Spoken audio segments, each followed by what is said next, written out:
Depuis le début de la guerre entre l'Ukraine et la Russie, il y a des milliers de jeunes Africains qui se sont retrouvés dans ce conflit-là, en première ligne pour la Russie, afin de combattre les Ukrainiens. Beaucoup de personnes, des Ghanéens, des Sénégalais, des Ivoiriens, des Camerounais, des jeunes qu'on les avait promis le boulot, en Russie, se sont retrouvés en Russie.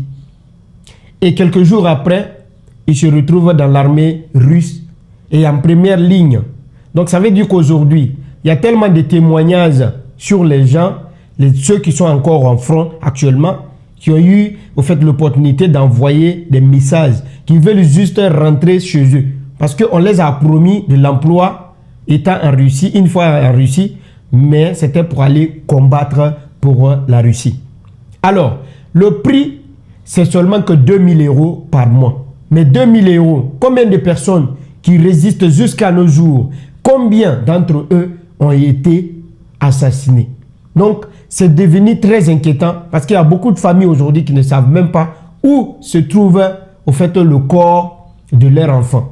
Parce que quand les gens là meurent au fait dans la guerre, on ne donne plus d'informations, le corps même on ne sait pas où ça se trouve. Et actuellement il y a beaucoup, comme le cas d'un jeune Sénégalais qui se retrouve actuellement en détention dans la main de l'armée ukrainienne.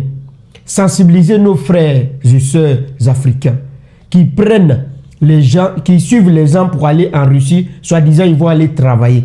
Beaucoup, une fois qu'ils arrivent, on les force à aller rentrer dans cette guerre qui ne les intéresse pas, qui ne les concerne pas.